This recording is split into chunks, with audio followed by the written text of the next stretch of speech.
Good morning. You're Louisa Magruder? Yes, ma'am. And Ms. Magruder, Mr. Rojas told me this morning that you have the intention of trying to hire an attorney. Yes, ma'am. Okay, so I need you, if your family or you is going to do that, I need that done within the next 30 days. Yes, I'm going to reset your case one time.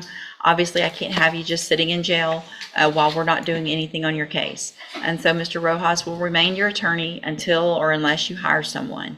If for some reason it doesn't work out that you hire someone before that next court date, then we're going to move forward with Mr. Rojas, okay? Okay, you can go back with the bailiff. Thank you. Ms. Pratt, come up, please.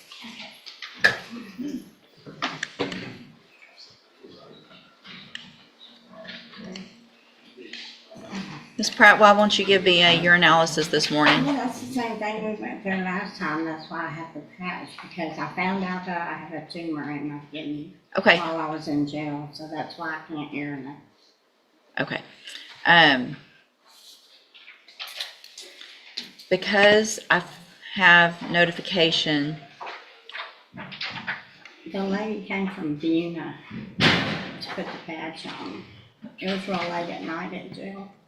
so I have notification dated yesterday, the 6th, that you got a drug patch on August 31st when you were in the jail, and that they haven't seen you back to change or put another patch on you. 2 weeks ago, they didn't tell me to come back to check. They didn't give me a date or anything. I don't believe I that. thought I was coming today to get it taken off when I came, or yesterday. That's not what I don't have, that's not true. So I'm going to I find, had the paper at home. I didn't bring it with me. well, you didn't show up yesterday, you didn't bring what you needed today, you haven't got your drug patch changed, you won't go to the restroom. Well, she said 2 weeks. Right. When you change it. Yeah, Yeah, so it's been that right now. I was going over there when I left court. I was here yesterday. I was in the parking lot. you being in the parking lot doesn't do any good because I'm not in the parking lot, am I? Right? Okay. Yes. Your criminal history is prior felony possession of controlled substance cases. The fact that I have notification that you have not changed the patch like you're supposed to, and that you, in my opinion, appear to be potentially under the influence of something this morning. For the record, it looked like you were sleeping, having trouble staying in your I chair. have been up all night crying. Okay, I'm going to raise your bond this time for violating your condition of your bond that you have a drug patch and have it changed every 2 weeks in the appropriate way. I'm going to raise your bond to $20,000. Condition of that bond obviously is that you have a drug patch. You got to figure out how to do it.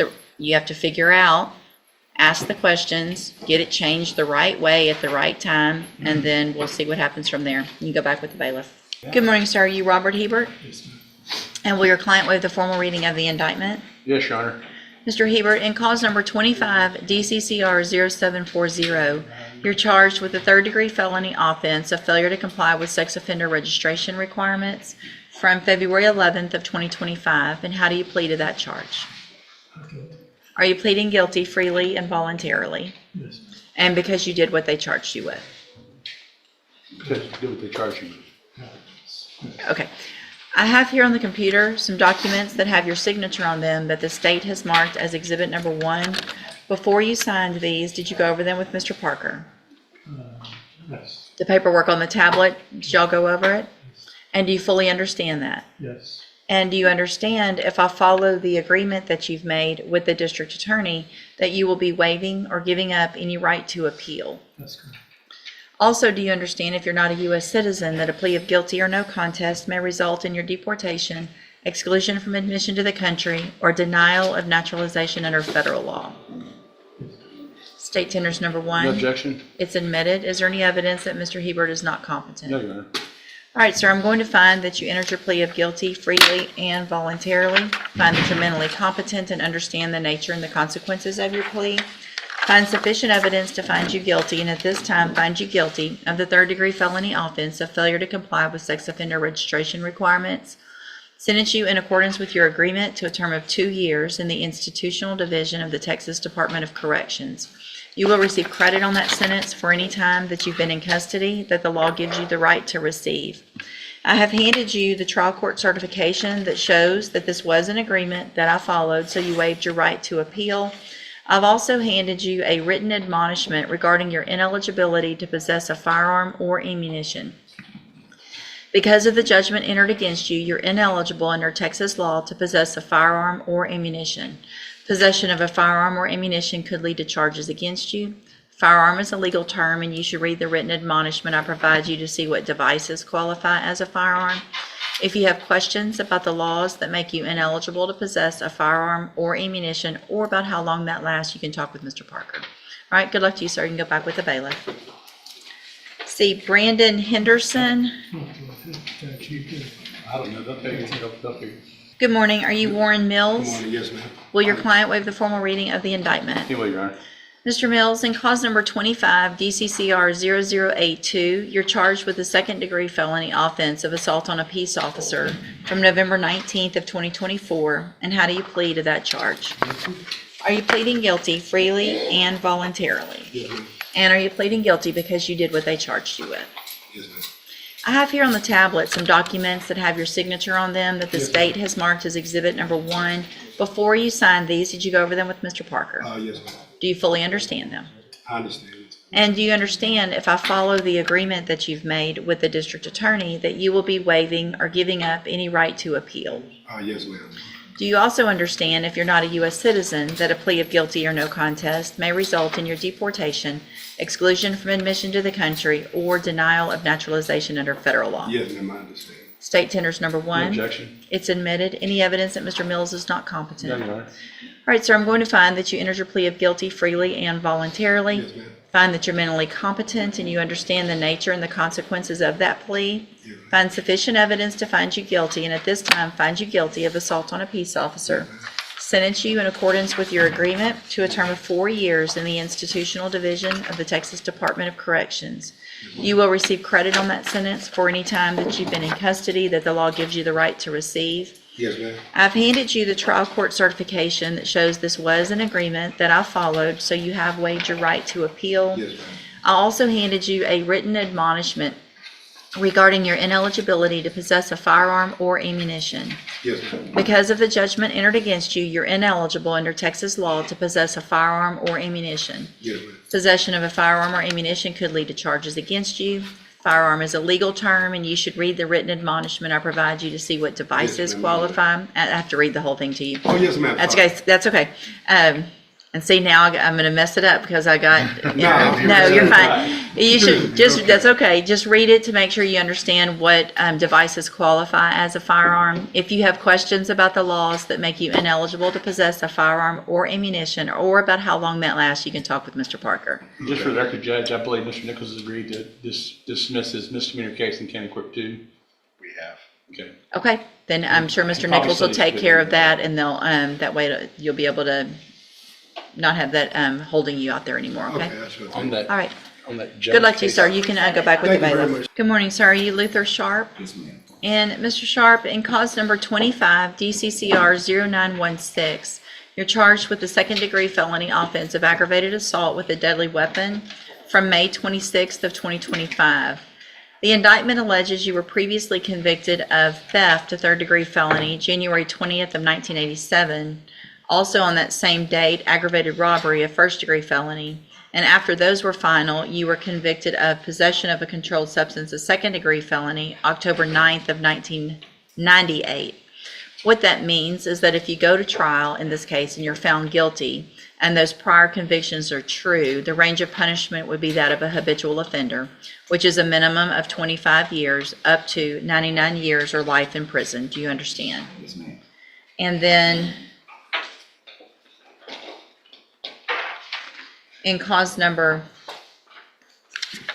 25 DCCR 0917, you're also charged with the second-degree felony offense of aggravated assault with a deadly weapon Those same prior offenses are listed in that indictment as well, again, making this for punishment purposes, if convicted, a habitual offender status, which means minimum 25 up to 99 years or life in prison. Do you understand? Yes, ma'am.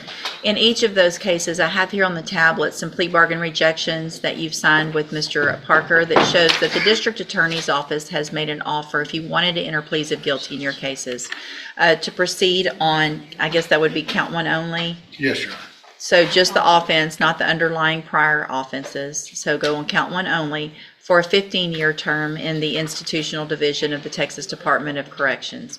You've got every right to reject those offers and have your cases set for trial. I just want to make sure you understand what the possible consequences are if you go to trial and what your options are if you wanted to enter pleas. And do you understand all of that? Yes, ma'am.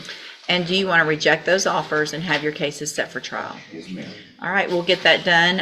Mr. Sharp, Mr. Parker has been appointed to represent you. He's one of the attorneys who handles a lot of cases for me as a court-appointed attorney. With your permission, I can release him and I can appoint another attorney today who could begin preparation for trial a little quicker. Is that okay with you? Yes, ma'am. All right, so Mr. Parker, you're released. Mr. Sharp, we will appoint someone today. They should be out to see you very soon to begin preparation for trial. Yes, ma'am. So talk to that attorney and they'll file the appropriate paperwork, and then as soon as they do that, I will set it for a hearing on a bond, okay? Good morning. Are you Robert Trahan? Yes, ma'am. And Mr. Trahan, in cause number 25 DCCR 1094, is charged with the state jail felony offense of unauthorized use of a vehicle from June 3rd of 2025. That indictment alleges a prior offense of accident involving injury or death on October 16th of 2017.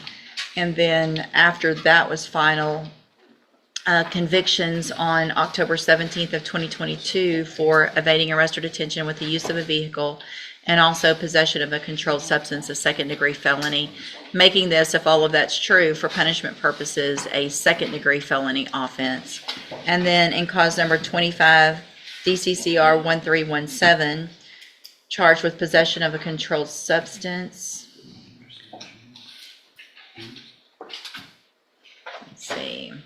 Also a state jail felony, has those same prior offenses listed, convictions listed again for punishment purposes. That would make this a second degree felony offense if true. And what is the announcement? Your Honor, he's instructed me that his family has hired a lawyer out of Houston to represent him, and I don't think he's had time to file with the court, and so I asked that it be reset for him to make those arrangements. That's what he told me. So whoever that is hasn't filed anything yet to show that he represents you. And so what I'll do, Mr. Trahan, is reset your case, a normal reset, which is about 30 days or so. Yes, ma'am. Mr. Parker will remain on until we get that information from that attorney. If for some reason that didn't work out or something didn't happen and he wasn't hired, then Mr. Parker will remain your attorney at that point, okay? Thank you. All right. Yes, good morning. You're Norberto Armenta, Yes, ma'am. and will your client waive the formal reading of the indictment? So, he will, Your Honor. Let me, And Judge, if we may proceed on what I have numbered as 1, 2, and 3, my position on that is it's the first paragraph, the second paragraph, which is a jurisdictional paragraph to get us to the DWI third, and then a regular felony prior. Okay, I see. so technically two Technically 2. I just two counts with didn't know the if- second how paragraph. it kind of looks like a paragraph on its own, but it's just jurisdiction. Okay, and so in cause number 25, DCCR 0168, you're charged with the third degree felony offense of driving while intoxicated, third or more. That's from April 25th of 2024. The indictment alleges you were previously convicted of driving while intoxicated, February 5th of 1998 in Harris County, Texas, February 6th of 2008 in Harris County, Texas, and then again September 8th of 2023 in Harris County, Texas. And then the second count in this indictment alleges that you were previously convicted of possession of a controlled substance, second degree felony, June 24th of 2004. And how do you plead to that charge? Guilty. And are all those prior convictions that I read out for DWI as well as the possession of a controlled substance true? Yes, ma'am. Did you enter your plea of guilty and true freely and voluntarily? Yes, ma'am. And because you did what they charged you with? Yes, ma'am. I have here on the computer tablet some documents that have your signature on them. that the state has marked as exhibit number 1. Before you signed these, did you go over them with Mr. Kimler? Yes, ma'am. Do you fully understand them? Yes, ma'am. And do you understand, if I follow the agreement that you've made with the district attorney, that you will be waiving or giving up any right to appeal? Yes, ma'am. And it looks like the agreement that you've reached is for a cap of 12 years in prison. And I want to make sure you understand what that means is you're leaving your punishment up to me. And as long as I don't give you more than 12 years in prison, then you can't appeal. If I can give you 12, I can give you less. It'll depend on the information that's brought to me at a sentencing hearing. Yes, ma'am. You have an absolute right to have a jury come in and determine 2 things. The first is to determine if you're guilty or not, and then you could leave your punishment up to that jury. If we go forward this way, you're waiving that, and is that what you want to do? Yes, ma'am. It shows also as part of this agreement that the state will dismiss cause number 25, DCCR 0169, and it will run concurrently with any other felonies that you are currently serving time on. Is that your understanding? Yes, ma'am. Do you also understand if you're not a U.S. citizen, a plea of guilty or no contest may result in your deportation, exclusion from admission to the country, or denial of naturalization under federal law? Yes, ma'am. State tenders number 1. Without objection. It's admitted. Is there any evidence that Mr. Armenta is not competent? None that I'm aware of, no. All right, sir, I'm going to find that you entered your plea of guilty and true freely and voluntarily. Find that you're mentally competent and understand the nature and the consequences of your plea. Find sufficient evidence to find you guilty. However, I'm going to reset your case for sentencing so that the probation department can do a pre-sentence report. That will give me more information about you, your case, and then we'll come back later for sentencing. All right? You can go back with the bailiff. Your Honor, just to be clear on the paperwork, it reflects we're not requesting probation, we're requesting a five years. I saw that. Yes, sir. Thank you. All right, you can go back with the bailiff. I'll be out to see. Good morning. Are you Jarrett Matthews? Yes, ma'am. In cause number 23, DCCR 1211, Mr. Matthews is charged with unlawful possession of a firearm by a felon. Mr. Kimler has filed a motion asking that I reduce bond, which is currently set at, is it 100,000? Yes, ma'am. Let me look at something real quick.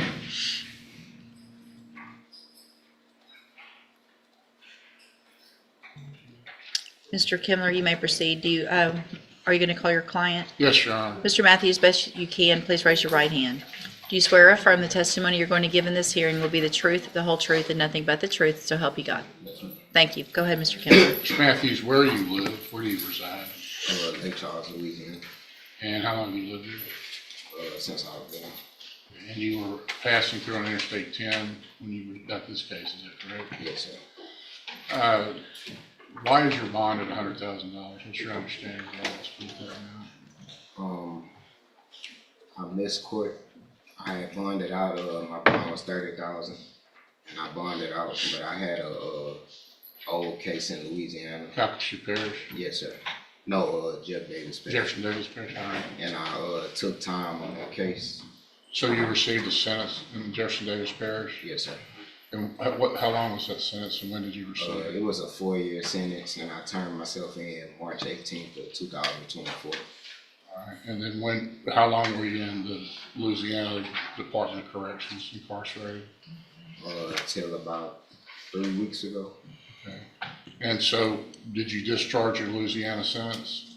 Yes, sir. I was extradited here. And then from you were Louisiana. extradited here from Louisiana? Yes, sir. So if you missed a court date here, was that, to your understanding, that was a time when you were incarcerated in Louisiana? Yes, sir. I notified my lawyer and the bondsman the day I turned myself in. Well, I notified my lawyer, Who was your lawyer over here? Charles Rojas. And you let Mr. Rojas know that you were going into custody in Yes, sir. Louisiana? And it doesn't look like it was a bond forfeiture. I think it was an at-large without proper bond because he was Yeah, out of state. out of state in custody, is what it looks like to me. Well, in any case, Your Honor, it wasn't in court, wasn't voluntary, so we would ask the court to reinstate the original bond.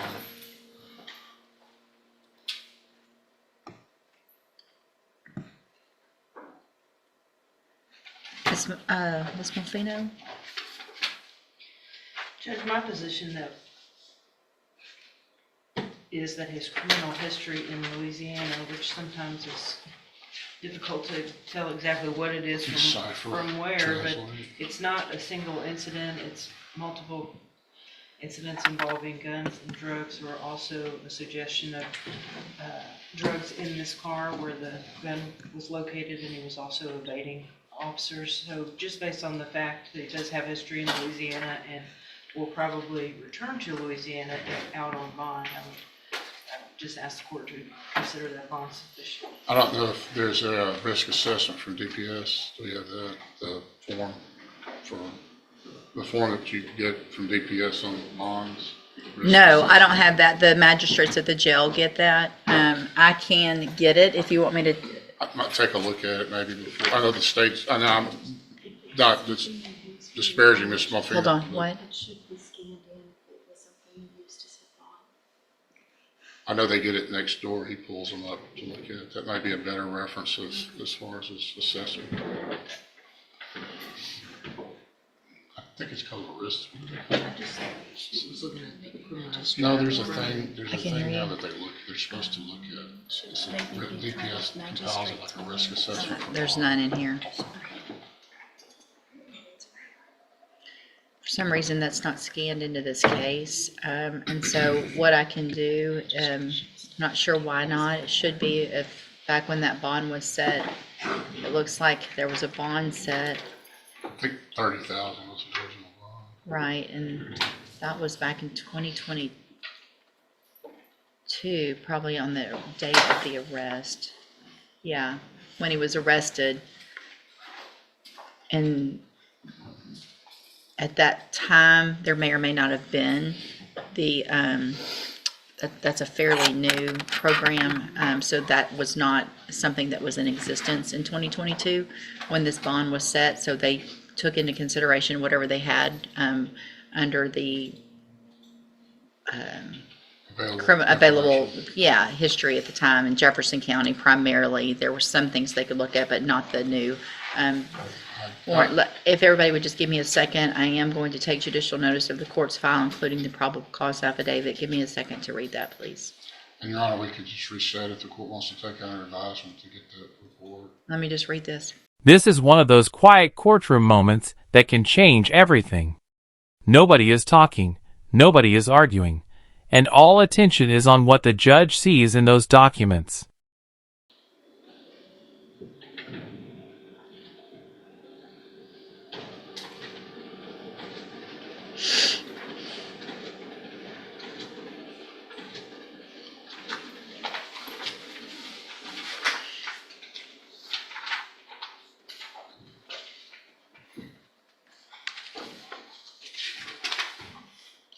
Did you ever compete with old girls back time? Okay.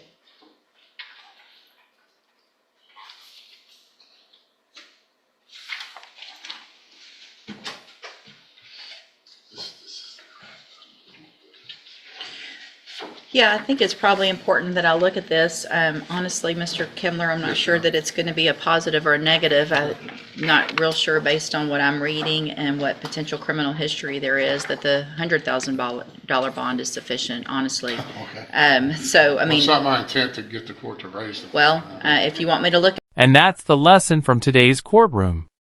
Every answer mattered, every choice carried consequences, and every defendant left facing a different future. Justice doesn't always arrive with a dramatic bang. Sometimes it arrives one decision at a time.